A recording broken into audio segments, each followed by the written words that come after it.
it is Auntie B, Positivity. Thank you so much for joining me for another episode of the podcast today. I have another lovely guest and friend with me, and I don't really know how to introduce her, so I'm going to go down the laundry list, and when she gets tired of me talking, we'll stop. This is Diamond, attorney, business owner, wife, best friend, group mom, wedding planner, and she has just gone through law school with me, through bar prep 2 times with me. And I think we've just grown a lot as people and as attorneys and as women. And I'm really excited to talk about imposter syndrome with her today. If you don't know what that is, you'll be tired of it by the time the episode is over. I promise. So why don't you just give them a little intro of who you are and your kind of thoughts on imposter syndrome? So hi again, I'm Diamond. I am an attorney of just shy of 1 year. As Bailey mentioned, we went to law school together. I'm originally from up north. I got my undergrad and then I moved to Atlanta to go to law school, and I've been here ever since. I think that my idea of imposter syndrome, I was first introduced to this concept like while we were actually in law school. The place to be. I was, first introduced to this concept while we were in law school. I'm not really sure if I encountered it before then, but if I did, I definitely didn't know it by the correct terminology. But I just remember it, like, for me, being this feeling of just not belonging here. I constantly felt like the other. I constantly felt like everyone around me was somewhat, like, in some way different than me, or like more qualified to be there than I was. I was constantly underestimating myself, not really giving myself like any credit for what I did and didn't do. Anytime I did well, like in a class, I always thought it was luck of the draw. I never thought that it was because I studied really hard. I ain't got no sleep in the last month. I never equated my success to other people's, and it's something that I still struggle with to this day. But yeah, that's kind of like my first encounter with imposter syndrome. And then of course, like I said, it kind of still hangs out with the girl. All right, let's take a little shimmy shake every once in a while. I think same, but I definitely can say I've encountered imposter syndrome throughout my life. I just didn't know what it was. But y'all know, right? We were talking first generation, all the things, college, law school. The parents ain't from the Americas, so there was just so many like life barriers. Oh, I guess I should back up and say, I think imposter syndrome is the same thing that she does. Her definition was very beautiful. And my thought is just, you feel like a fraud. Like I've achieved this title of attorney, or like of even being like a law student. It's like, when they gonna find out I'm faking? That I robbed my way in here. And every day it was kind of like, fuck, like I shouldn't be here. And I have somehow scammed the system to be here, and they're going to kick me out. So I have to keep running on this hamster wheel to maintain the facade of me being here. And at some point, I'm still not there yet. I'll realize I've like earned it, right? And we deserve to be where we're at. Yeah. Still running on that wheel. Just like struggling. Just like a walk now, as opposed to the run it was in law school. But yeah, I think for me, imposter syndrome is just the consistent, like you said, self-doubt and negative self-talk of I shouldn't be here and I didn't work hard enough to be here. So now I have to prove really to myself and to everyone around me that I've like earned my spot. And it's like, nah, girl, you definitely worked past all the things already to be here. Yeah. So I think that is a difficult thing to navigate. And I think I want to lead into my next question, and you can think about it and I will go first. What was your, not biggest, but like a vivid memory of imposter syndrome? And I told this story to all my little law school mentees so they know that I'm woke and I was not about nothing. But my first day of law school, I know you know what kid I'm talking about, but we can talk about it after. But it was a kid, very nice man. He was not rude, white guy, took a couple years between law school and between undergrad and law school. And I think the first day of class, we were just introducing ourselves. He was in my section, and his phone lock screen was a photo of him and Joe. And by Joe, I mean Joe Biden, the current president. Your girl was like, this was a mistake. I actually can't be, you know him personally. Obviously he wasn't his like favorites in his phone or nothing like that. But I said, you've been too close. You've seen too much.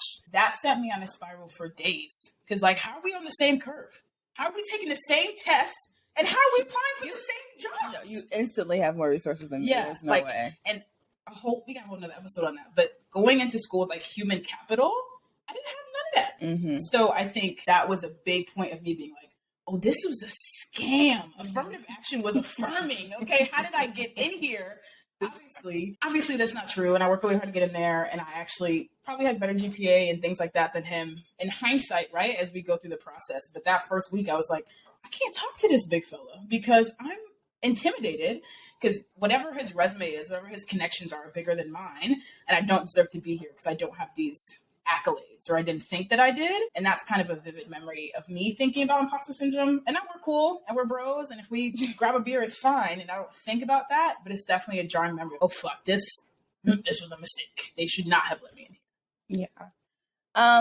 For me, I'd say it was shortly after I passed the bar and I was working. I was, working at a firm, and my boss at the time had been giving me assignments, had been giving me cases, but, they were kind of on par with like first year associate assignments, or at least I thought so. And he came to me one day and was like, I have a new case for you. And I was expecting, my run of the mill, like the normal cases that I had been doing, not too many issues, not too many hearings coming up, and things like that. But it was actually a celebrity case. And I throughout the whole call, like the blood ran cold through my body, like when he told me about it. And I was just like, you are making a mistake. You don't even know what you're doing right now, actually assigning this case to me. And I questioned him, and I never did that. Like, I never, if I had an assignment, thank you, sir. I appreciate that, and I was going to do it. But I questioned him so much that day. And after the call, I jumped up from my computer. I was pacing back and forth in my house. And I'm just like, of all the attorneys in this whole firm, why in the world, would you do that to me? It wasn't even really about the fact that, I was a fairly new attorney. There were several attorneys who had not been practicing, for a long amount of time. It wasn't even that. I was like, I don't care if you pick somebody still in law school. They are more qualified to do this than me. And I just felt wrong, and I could not shake the feeling. I was extremely stressed throughout the case, and like I said, it was beyond, it wasn't even really high stakes. It was kind of that open and shut case, if I'm being honest. But it was just the fact that I knew, for him, this was a namesake case, and he, like I said, of all the attorneys in this firm, why are you looking at me? Why are you looking at me? But just not thinking that, I had what it took, and I ended up doing, a really good job with the case and everything. The client was really happy, and my boss was really happy. And at the end of it, he's like, aren't you glad you took it? I'm like, no, I have been unwell, the entire time during this litigation, because I just felt like I could not do it, and that it was for somebody else, that I had not studied hard enough, that I didn't know enough, that I, opposing counsel is going to have some kind of engine search thing during trial that I don't have. It's I came up with all kinds of scenarios in my head, but that was a really, really big thing for me, because it lasted throughout the case, where I just constantly felt like, I can't do this. I'm not the one. It's for somebody else.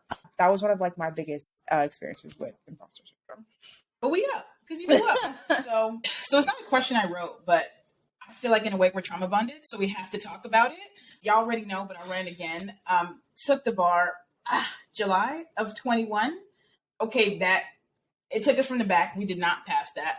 Her by 1 point, because the disrespect is real. We won't linger there. And then we ran it again in February. Okay, and it's Esquire Square sitting here. But that whole journey, bruh, it was I can't speak for you. It was a terrible time. It was a terrible time. And I'll let you think, but how do you think imposter syndrome played into that segment of your life? I couldn't sleep. Your girl wasn't eating regularly. I think we also had very different work environments. We both worked during the time where we studied the second time. I worked both times, but it's so much pressure, right? And just I need to achieve this score so that I can have the degree I slaved for 3 years in law school, right? And lost hair, stress, and pleasurable life for a long period of time. So then to not achieve this final little tick when everyone around us, basically, some people didn't work as hard maybe for that achievement, had this tick that I didn't have, was bruh, I really don't belong. I am an imposter. This is affirming every negative self-talk I ever had. Yeah, for sure. You could never be a lawyer. You got into law school, you scammed them enough, and your thug life is over. You can't rob being a lawyer from them. And we had to study consistently for a long period of time, put in a lot of hours, I basically moved in with her husband, to be honest. For that period of time, we did what we had to do. Shout out to Mr. A for letting me be in the cribbo. But that was a really hard time to have a tangible failure, right? Like I actually didn't pass this test, and the thoughts that I shouldn't pass it and I'm not deserving of passing it. So for me, that whole segment of studying was the imposter syndrome. Like it was me validating the fact like I am a failure and I couldn't achieve it. Obviously, we took the test, annihilated it, now Esquires. And those are the things I like to think about when I have this like fraudulent, I'm robbing success from people, like the successes that I've earned and put grit in. Because anybody gonna tell me I didn't pass that test by myself. That was not luck. It was not luck. It was hard work, consistency, maybe a little spiritual prayer, maybe a little something from up top. But that was kind of for me, my thoughts on imposter syndrome and then failing the bar. It was really hard to unpack the fact that I didn't deserve to fail. And I wasn't affirming being an imposter. I think for me, the one point was definitely like, it really had no purpose, right? There was nothing I could really say to myself. I couldn't. And I remember I saw Bailey like the day after we got results, and she was like, "Why are you not glowing, honey? Look at the skin right now, bright." She was just like, "Why are you not like unwell? Like how have you not cried all night?" And I'm like, "No, you don't understand." Like one point, like it was literally almost just a statement to me of like, you just can't come in the club right now. Like I literally felt like I was standing outside the club and the bouncer was like, "It's too many people in here." I mean, it means nothing. Like, it means nothing about you as a person. Like, I mean, it could have been you, the next person. When they get to their number, it's like, you can't come in. Like, that's exactly how I felt when it came down to it. It's like, I could not have any feelings really about myself. I just felt like I just got excluded from the club. And that, it kind of made my imposter syndrome sore, but not in like the personal sense, not in the sense of like, I'm literally not good enough, me personally, but more so in the sense of like, this is the club and you can't come in. And that was very difficult to navigate for me, because I'm like, really, like, you ain't see, like, I know I had at least one more point, in the somethings, you know what I mean? But it just felt like an outright exclusion. And like, I dealt with it differently. I felt differently about it. But I definitely did feel like it was just one of those things where it's like, you're just not good enough. Like, you're just not good enough. You're just not going to come in. That's fine. It's going to be what it's going to be. And I would say I kind of went back and forth with it throughout the bar study process. I was like, oh my God, like, why me? Like, why am I having to do this again? I went back and forth about whether or not I actually even wanted to do it again. I didn't know. Like, I was like, do I even want to be in the club? And like, I told her she has to be, because I need emotional support. I was like, I don't even know if I want to be in the club no more. Like, it's giving very much, I'm not allowed to be in the club. So I don't even know, if I want to be in it. And so that was a whole other thought process. But there was constant like self-doubt. Like, what makes you think, this time around you're going to get 1 point? What if you do worse than you did?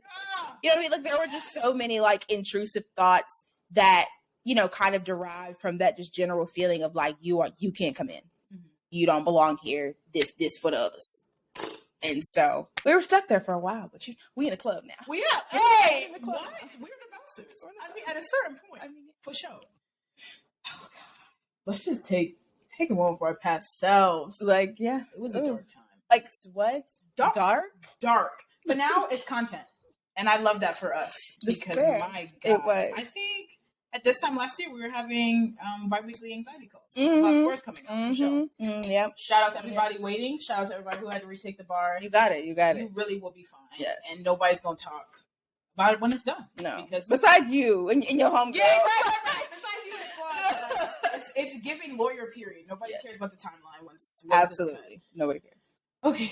Another question, and I kind of want to ask both of these, and then we can tie in how we want to answer them. First, what role has belonging played in your life at whatever, point, if you want to tap into that inner child? Well, might be too soon. Might be too much. And then, what does belonging enable you to do at work and in life? I will go first, let you think. What role has belonging played in your life? If you didn't know, I'm like a professional people pleaser. So belonging in life is kind of my life. You know what I'm saying? That's actually my purpose of existing. That's why I was born, was to belong. I'm a big extrovert. I like humans. I like friends. So it's played a huge role, because that's where I get my value, whether, good or bad. I now know it's bad, because you can't really depend on people to give you your value. Come on, therapy. But they were doing it for a long time. So I said, why give up these good endorphins? Like, I like to make people happy. But so for a long time, nuclear family wise, funny, like we get along. So it's like, oh, I belong here. This is my little family unit. Then this is my friend circle. I get along. This is my little friend circle. But then I got into the professional world and I said, ooh, white, racist, old, the blacks. Maybe I don't belong here. Maybe y'all don't like me. And this is not every job I've ever had by any means. But I think once I got into a professional space, there was so many more barriers of like, oh, the way you speak probably isn't it. The way that you dress probably isn't it. But you wear braids all the time. And I do. Okay. So I think that was kind of the first step of like jarring interactions for me, was trying to navigate the professional world, and that kind of start to chip away at my need to belong, because I can't force these people to like me and mess with me. So it's like, I'm gonna do me, and the clients are gonna like me, and that's really who's throwing the bread. And then we're gonna take that a step at a time. But belonging has played a huge role, mainly because of the people pleasing aspect of me, which is like 85% of me now, as opposed to the 100% it was 3 years ago. So shout out therapy. It's giving progress. Progress is right, slow, but it's giving progress. And then, what does belonging enable you to do at work and in life? Well, at work, I mean, I do divorce. Like, I'm a family lawyer. So being able to connect with people and connect with the human experience, that's my job. Like, you don't want some schmuck that doesn't know how to hold a conversation go and advocate for you when you're having intimate connections with other people, you know, or like you try to get custody of your child. You can't relate. Right. So I think that belonging in the profession I have chose, the area of law I have chosen, is very important, because you have to have that level of relatability. And then belonging in my life, I mean, the older you get, like, if it's not, I'm not talking to people I don't belong with no more. We don't find, ain't no problem. I'm gonna get another friend. It's cool. We gonna get through it. You can't get we get another friend. But in general, I think the older I get, the more I'm willing to like let go of relationships that feel like they're not serving me, so that I don't have to feel like I don't belong with you, because we just not gonna vibe anymore. And that's fine. So the role that belonging has played in my life, it's a little bit difficult. So I grew up an only child. And so I didn't really have, you know, it was just me and my mom in a house. And, you know, when I was with my dad, it was just me. But overall, I didn't really have a sense of like, you know, a large family, or like, you know, I could never really say that like my family exiled me. I mean, if they would have exiled me, it would have been no family. It was just me. You know what I mean? So like, I didn't feel like differently from siblings or anything like that. It kind of did not come about until, you know, I got older and I realized that like I have trouble making friends. Like I have trouble making friends, and I never really understood why. And I'm like, oh, Lord, am I just not likable or anything? You know, and I kind of realized that, like, you know, I'm not the most like forthcoming person. Like, I don't always like greet people and things like that. So I kind of learned that. But then I also learned that I self-isolate, because I convinced myself that there is no friend group like for me, and that I'm not. You want to tell an origin story? You don't have to. Okay, so the origin story, it's actually hilarious. Okay, let's bring a little bit more humor. Only but funny for you. I remember in law school, and I'd like make fun of her all the time. Like, before we actually were close friends, I was the kind of person where I learned, you know, early on that I did not greet people, and that's probably why I didn't have like a whole bunch of friends. So I tried to be better about that, especially whenever I was in a new setting. And so when we first started law school, I would, you know, just kind of go to people and be like, hey, you know, I'm Diamond. How are you? And so we were getting ready to go to a community service thing, and I saw Baleen sitting with another one of our really good friends now. And I went over and I was like, hey. And Baleen was like, hello. And I was like, okay, well, there's confirmation that I do not belong in any of these friends groups. And she was just like, I don't mean to be rude, but like, I really thought that like you did not vibe with us. And I was just like, I don't have any friends. Like, I'm trying to vibe with everybody. Like, you know, I want to vibe with everyone. Like, she was like, well, I thought that, you know, you kind of vibe with some other people a little bit too much, to the point that you wouldn't vibe with us. And I was like, no, I want to vibe with everybody. Like, is there a chance that I could probably like vibe with everyone? Because I have a hard time making friends. And, you know, like I said, I'm up here having like, you know, a trauma breakdown, and this girl's trying to tell me that she's like, I'm just trying to make sure that you're not out for the okie doke. And I was like, no, like, I just have like -3 friends to my name.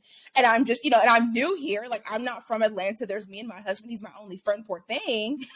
And I'm just trying, you know, to make some more friends. But for me, that was, you know, it's been a constant struggle. And it's something that, like I said, it's kind of like developed as I've gotten older, that I've kind of been like, okay, I self-isolate because I have a subconscious perception about myself that I don't belong anywhere. I think I'm weirder than everybody around me. I think that whatever everyone's doing, I'm doing it worse. Like, which she's never actually. And so I never have allowed myself to feel like I belong. And it's resulted in me being I wouldn't say like currently like I'm a lonely person, but it's resulted in me being a loner. And I've kind of just like really doubled down in my only child syndrome. And I've just convinced myself that like I am going to be, in a social aspect forever alone. But what does belonging allow me to do at work and in life? I think that at work, kind of coaching myself into understanding belonging in the workplace has allowed me to be a little bit more confident, like in my work, and also just generally being more comfortable at work. I mean, I'm sure we all know what it's like to like work in like a toxic workplace or a place where you just don't feel like, don't feel comfortable or you don't feel like you belong. It doesn't even matter how good you are at your job or how much you love the actual job that you do. If the workplace environment is off and it's giving, you need to get out of here. Like you're not like, it's not going to be somewhere where you can truly reach like your highest levels of success. So I think that for me, a feeling of belonging has just generally allowed me to grow like in my professional development and everything at a rate that I'm happy with. In life, a sense of belonging, having friends like Baleen who are like, you do belong in this here club, period, has allowed me to be better, to be a more social person, to be more open to, I mean, and that's new for me. Like I will be at home looking around like, oh, I hope ain't no neighbors out here. Like, just like not wanting like anyone around me. But it's not, it wasn't healthy for me. And like, it's not healthy for mental health. It's not, it's not really a happy place to be. It's just lonely. You know what I mean? It's like, just because you choose something for yourself doesn't mean that you're doing it in a way that's making yourself happy. So it's like, just because I was like isolating myself or just being, a general loner, it did not necessarily mean that, I was happy with it. And a lot of people kind of mistook my personality or the fact that like, if you say something to me, I will say something. Or the fact that like, in school, I was like really involved in things and people thought that meant like, oh, well, if you're, the president of BOLSA and you do this and you do that, that means everybody in those groups are your friends. And I'm like, actually, none of them like me. Like, but like, that's what I thought to myself. I never considered myself like just because I was, willing to do things that made me happy and participate in organizations or, whatever, it did not necessarily provide me with companionship. And it did not necessarily make me, I never felt like I really always belonged in any of those spaces. There was effort too, but the mark was sometimes missed, and you dodged bullets. So, I mean, that's really all that needs to be said there. Oh, honey. Okay. But we're friends now. Right. Okay, great. Origin story's a dark one, but it is not. I find it hilarious. It's only I find it hilarious. She ran this to me, I don't know, a month ago or whatever. Yeah. And I was like, do you remember when you did that to me? I'm mortified. And like our other friend had to like back me up. She's like, no, you definitely did that. Like I was sitting right there, like you did that. It was out of a place of self-protection because I'm really not a confrontational person. Y'all can't tell now. you wanted like to confront me, but yeah, no, it was. Like I said, I find it hilarious. I think it's a great origin story. It was kind of one of those things where it's like, no matter how bad you did not want to be my friend, I mean, it just is what it is. It is because you tried your best. I tried for one day. So no, okay. Are we gonna do this? Yeah, let's. Yeah. Okay. Next question. Would you say that women who start out outspoken or confident but are urged to tone it down are more likely to experience imposter syndrome? Oh yes, ma'am. Oh, you go ahead. Oh, you was. Please tell Look, don't shoot me in my chest like that. Hey. I am absolutely the epitome of the tone it down. I think that there have been so many times in life where people have wanted to tell me to tone it down and they just didn't really have the guts to do it. But I think that it is very difficult. And the question is framed like about women. And I think that we have a fairly unique experience when it comes to that. But I remember I was in college and I will never forget this because it just really threw me. Hand on the head. Y'all can't see it, but the hand got on the head, honey. I was in college and I really needed a job. Okay. The books were expensive. It just was what it was. And I really needed a job. And I applied for a job, a clerical position at a hospital that was like on campus. It was like a smaller like hospital like clinic thing, where all the students went when they got to Georgia.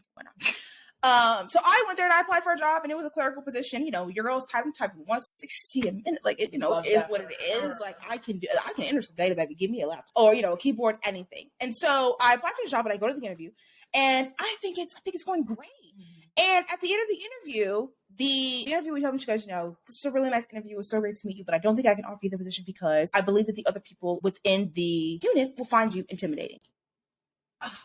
And so I'm sitting here like, intimidating? Do I not know what that means? Like intimidating? Like, do I intimidate you, ma'am? And I was like, what am I doing wrong? But to me, it was just kind of like a very subtle way of telling me, like, you know, you need to be less of yourself. You need to be, you know, something more, because the way that you just present yourself is offensive. Because I mean, intimidating, I find intimidating to be a fairly like strong word. Aggressive. Yeah. And so I was like, intimidating, like that's crazy.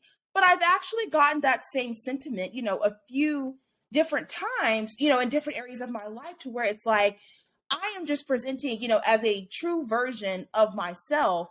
And then someone tells me, you know, that I'm something like intimidating, or I'm something like, oh, you know, your approach is just kind of aggressive. And I'm like, it is not aggressive for me to use clear cut language. Like, you know, we were blessed with the ability to know the English language. I'm just using the words, like, you know, but people find it like when you're being direct, you know, to, you know, all of a sudden, like you're intimidating, or, you know, inflection in your voice, because I don't walk around whispering to people like I am Michael Jackson's muse. I am suddenly offensive.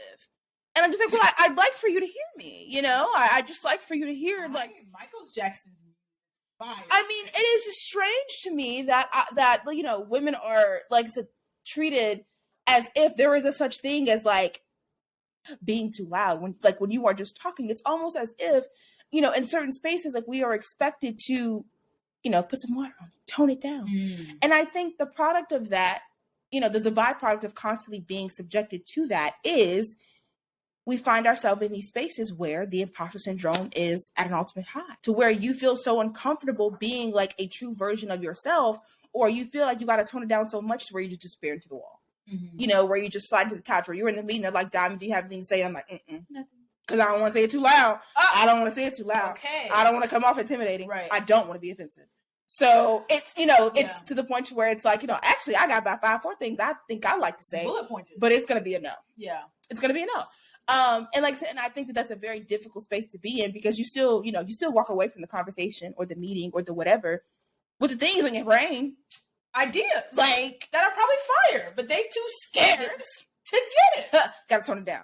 And like I said, I think that those things most certainly go hand in hand. I found myself in those spaces before. I found myself encouraging my friends or colleagues to come out of those spaces, you know, telling, you know, hey, I really have a good idea, but I don't want to say anything. So girl, you better say it, because like I said, that is who we are.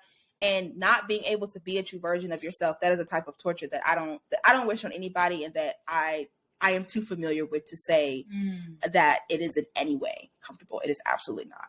So I think that people deserve that. I think that if you don't, you know, hold yourself in that position, if you don't hold yourself in a way to where you're like, I'm comfortable stepping out of that box, or I'm comfortable just being in my box, and not letting anybody tell me that the way that I'm in my box is intimidating to them, is I think it's what we need. I think if you don't do it, you find yourself in a really dark place. Resenting the self. That's what it's giving. Don't love you. Do we end it there? I have nothing to add. It was fire content. But I mean, I definitely, my younger sister says I'm A, Little Miss Sunshine, and B, that I miss mumble a lot, because I talk super fast, and depending on who I'm speaking to, I talk very low. So I think I also was told to tone it down, and I said, I got you. Volume on 1. 0. All the time. I have lots of things to say. I just say it very quickly and quietly, and I'll be in court, and they'll be like, ma'am, could you speak up? And I said, now you trying to hear me talk? My whole life y'all wanted me to keep it mute. Yeah. So I think for me, it definitely started out like middle school, high school, like, oh, you're talking too loud, super intimidating, especially talking to guys, because y'all be scared. Okay. Right. I don't know another way to say it. Y'all sometimes be scared.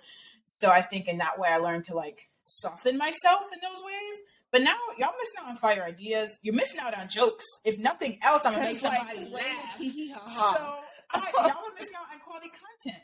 And that from a young age, and then going to the professional world, definitely somebody saying when you're young, your ideas are trash or not worth being listened to.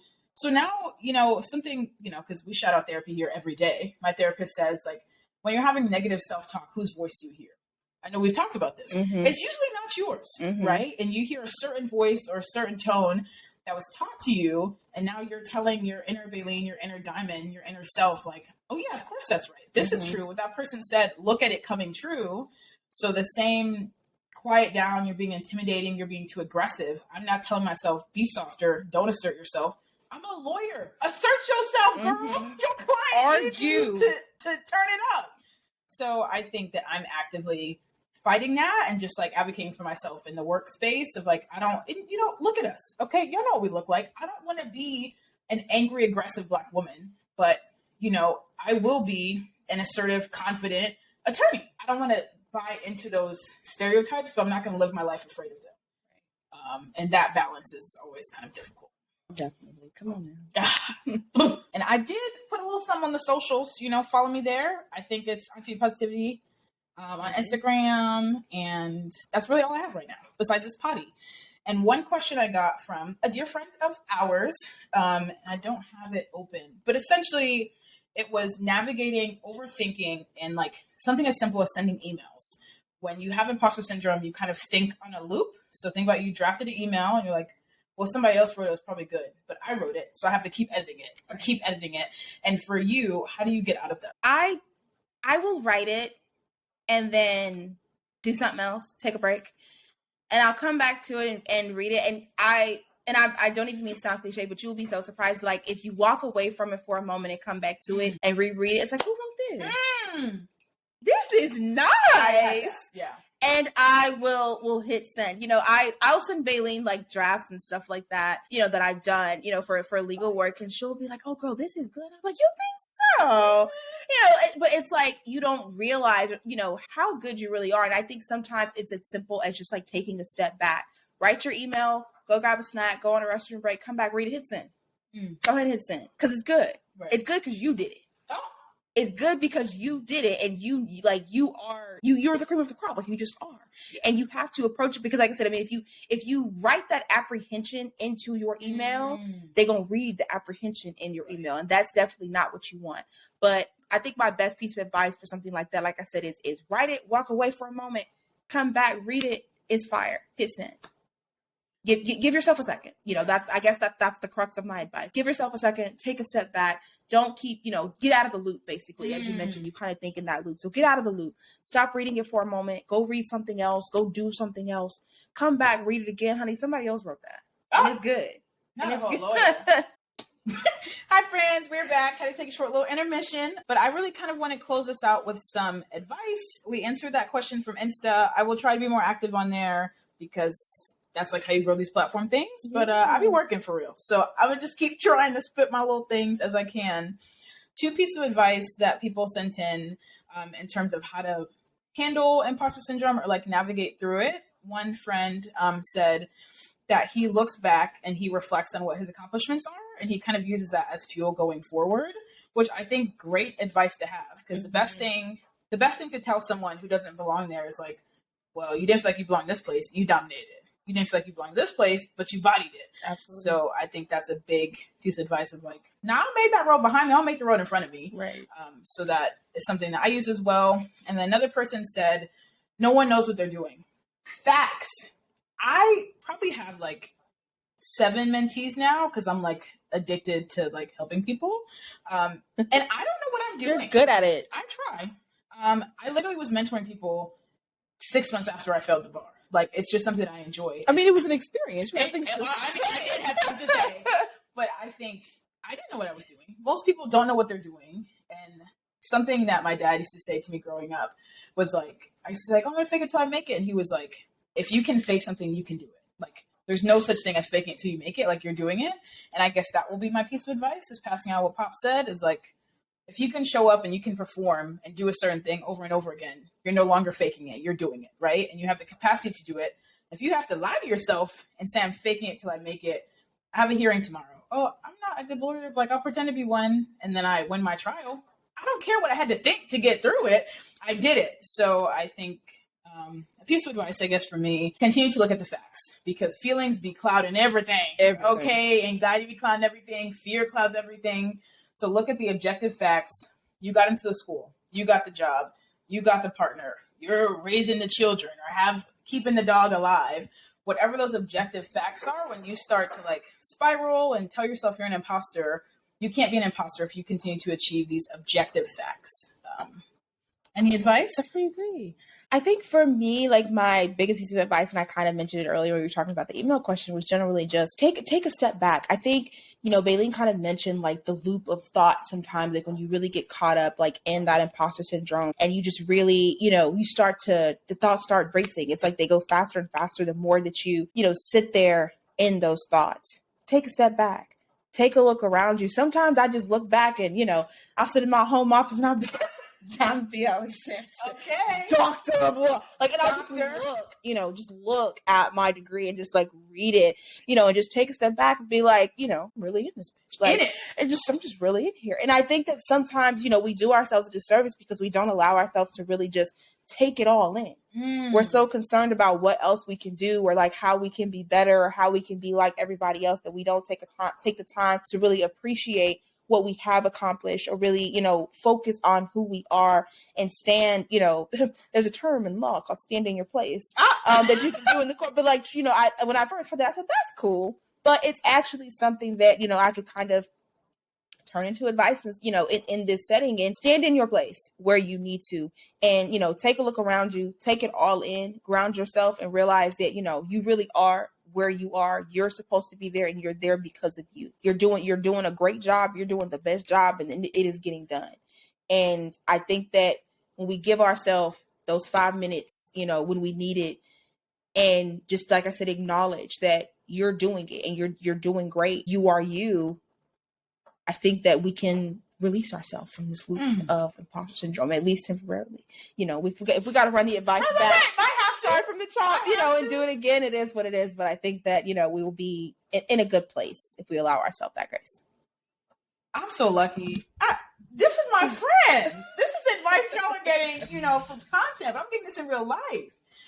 Well, I appreciate you for joining me. Thank you so much for having me. It's been more than a pleasure. I am so glad. We'll probably run this back again with lots of other stories and fun content. But just closing thoughts, y'all. Be kind to yourself, as always. Smile at somebody today. Talk fucking nicely to yourself. And something I kind of thought as you were giving your advice is just, you that bitch. Like, you are that bitch. You are that person. You are that man. You are just it. So just leave this podcast at least feeling empowered and vigor to kind of speak loudly and proudly for yourself, and spread some positivity, friends. Bye.